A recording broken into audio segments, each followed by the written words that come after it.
L'Union des journalistes pour le développement IJD a célébré son 2e anniversaire de son existence ce samedi 21 juin 2025 dans la salle de réunion de la mairie de Mbuji-Mayi. Prenant la parole, le président provincial de l'INPC section du Kasaï oriental, Louis-Dor Kabongo Moubalengeja, a salué l'initiative de l'Union des journalistes pour le développement. C'est avec une joie immense que nous prenons parole ce jour à l'occasion de la tenue de cette conférence organisée par l'Union des journalistes pour le développement IJD sur un thème, pas de moindre, l'impact de la désinformation.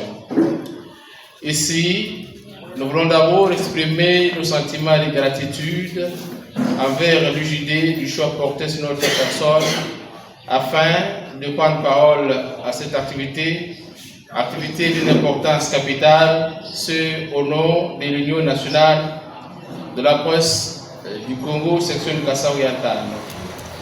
L'UNPC que nous avons le privilège de représenter ici se réjouit, félicite et encourage l'UJD de ces initiatives entreprises pour l'encadrement des journalistes au sein de notre corporation ici en province. Ces séances de remise à niveau amorcées par l'UJD s'inscrivent aussi dans la dynamique de professionnalisation des hommes et femmes de médias du Kasaï oriental dans l'exercice de leur métier. En parcourant les contextes de justification de l'organisation de cette conférence, il ressort clairement que les soucis de l'organisateur est de voir les professionnels des médias se rendre compte du danger d'une information intentionnellement fausse propagée dans la population, dans la communauté pour nuire.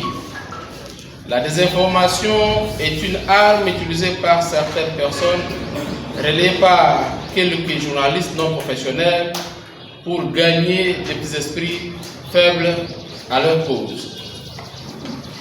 C'est ici l'occasion pour nous de rappeler au sens élevé du professionnalisme qui doit caractériser le journaliste dans l'exercice de son métier.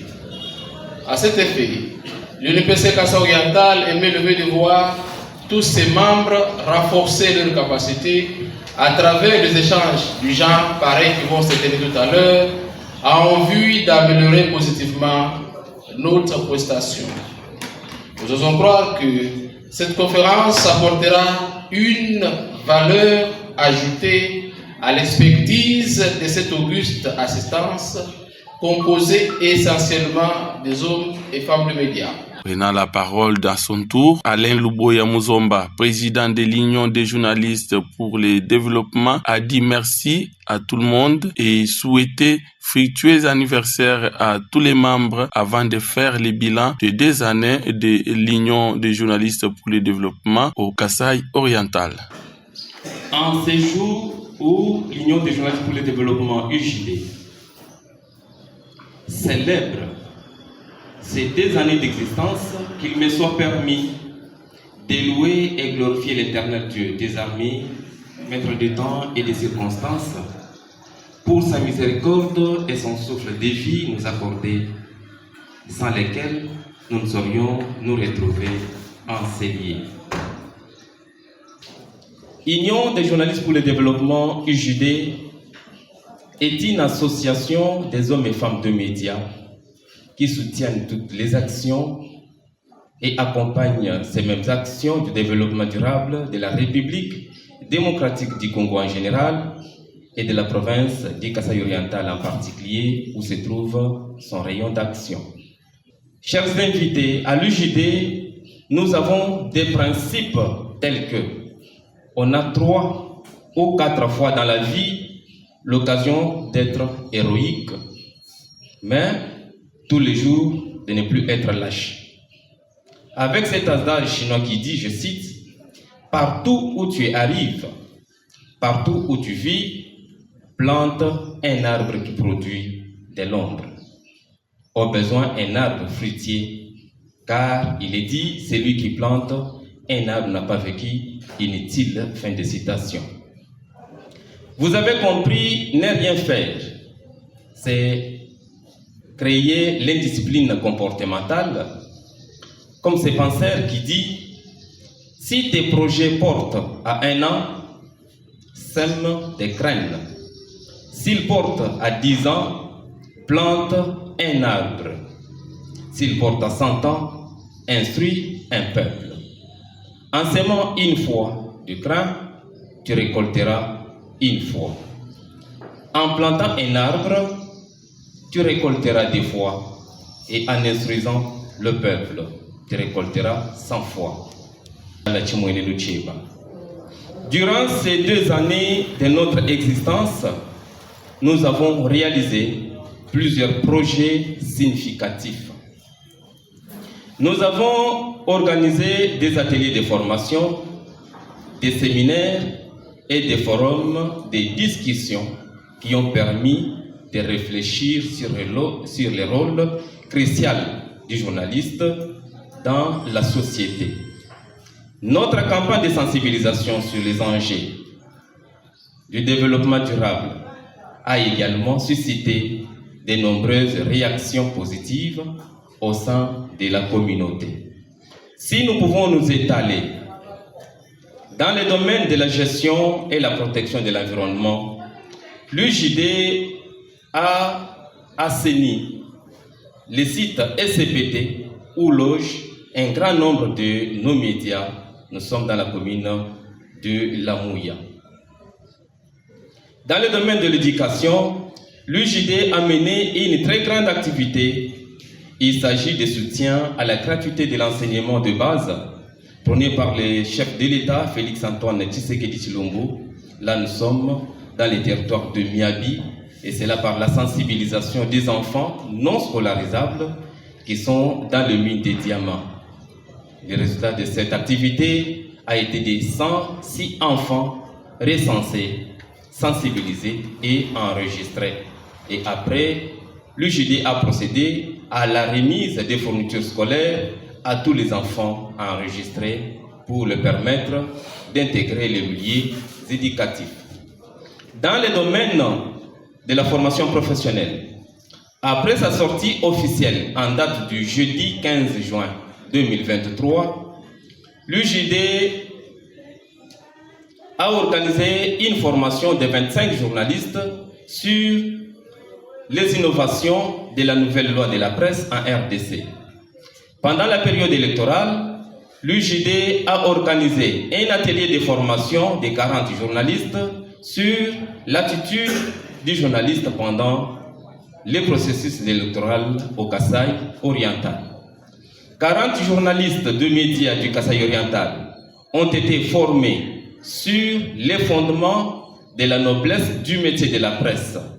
En date du 1er mai 2024, l'UJD a organisé une journée de réflexion et d'échange d'expériences sur le métier du journalisme.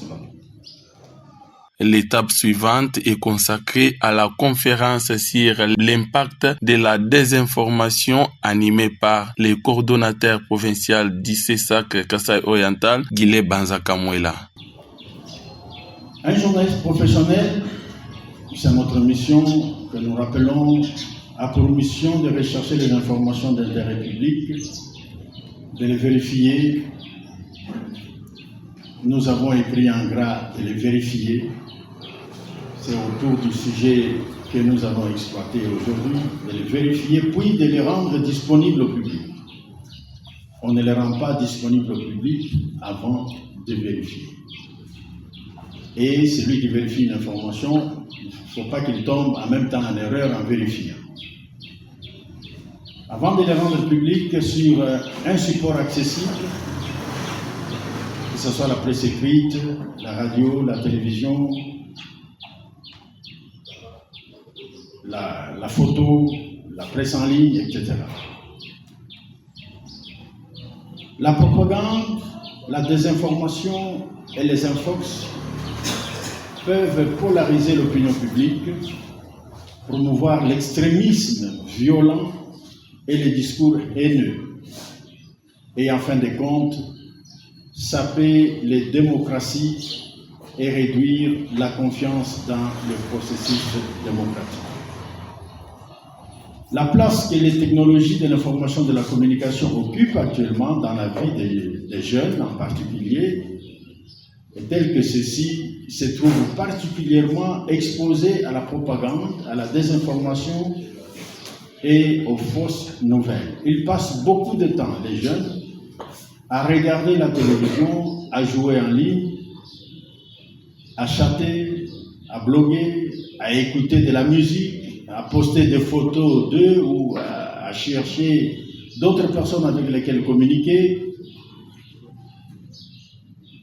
Parce qu'il y a une étude qui révèle que c'est plus de 70% ou même 80% des personnes qui sont dans les médias sociaux, en tout cas ce sont des jeunes. Notre génération à nous, c'est un pourcentage très faible, très très faible. Mais la jeunesse est vraiment ancrée là-dedans et c'est à chaque instant et à tout moment. Même sur une moto de transport en commun, vous allez voir un jeune en train de manipuler son téléphone. Beaucoup de parents ne possèdent pas cependant les compétences techniques suffisantes pour suivre l'activité en ligne de leurs enfants ou pour les sensibiliser aux dangers auxquels ils pourraient être exposés. La forte progression des fausses nouvelles et de la propagande ces dernières années rend essentielle l'acquisition par les jeunes des compétences leur permettant de discerner le vrai du faux et de reconnaître un éventuel parti pris dans ce qu'ils sont en train de lire, dans des vidéos qui circulent. Est-ce que les jeunes, pour la plupart, ont-ils cette compétence de discerner que ça c'est vrai, ça c'est faux? Et l'impact ou des conséquences, c'est là que nous verrons dans la suite. La capacité à faire preuve d'esprit critique face à la propagande, à la désinformation et aux fausses nouvelles en ligne n'est pas qu'un outil de protection, mais c'est aussi une compétence démocratique essentielle à part entière. Si on n'a pas cette capacité d'analyse, des informations qui tombent devant nous, que nous consultons en ligne, si on n'a pas la capacité de savoir que ça c'est faux ou c'est vrai, comment est-ce possible de se poser des questions autour, en tout cas on tombe dans une situation difficile et la dépravation devient de plus en plus grande et les jeunes gens vont continuer à évoluer ainsi en croyant à des fausses informations. Deuxième petit point, définition de quelques concepts. J'ai pris juste 3 ou 4. Le reste, je crois que dans les débats, nous pouvons nous enrichir mutuellement. Il est important que nous ayons tous la même compréhension sur certains concepts, des concepts que j'ai qualifiés de concepts clés, autour du sujet qui nous concerne ce jour, en rapport avec notre thème. Donc il s'agit de la mésinformation. Brièvement, c'est quoi la mésinformation? J'essaie de dire un petit mot là-dessus. Il y aura des enrichissements dans les débats. C'est le caractère d'une information qui est fausse, mais l'intention de l'auteur n'est pas destinée à nuire. La mésinformation décrit également un faux contenu, mais la personne qui le partage ne se rend pas compte qu'il est trompeur. Souvent, il arrive qu'un contenu de désinformation soit repris par quelqu'un qui ne se rend pas compte de sa nature trompeuse et le propage sur ses réseaux avec l'intention d'informer ou d'aider ses contacts. Et dans beaucoup de médias en ligne, on tombe là-dessus, dans beaucoup de forums, de plateformes, on tombe dans ces cas régulièrement parce qu'on répercute une information qu'on a trouvée quelque part sans savoir qu'elle est fausse avec le souci de partager avec ses contacts, on partage une fausse information sans savoir que l'information qu'on est en train de partager est fausse. Maintenant, c'est le tour de la remise des brevets aux participants à la formation qui parlait sur la dignité et l'importance du métier du journalisme au Kasaï oriental par Madame Ruth Noëlla Biachini, présidente de l'ICOFEM. Cette étape est plus vite suivie par les tours de cocktail pour clôturer l'anniversaire en beauté. IJD, soyez anniversaire.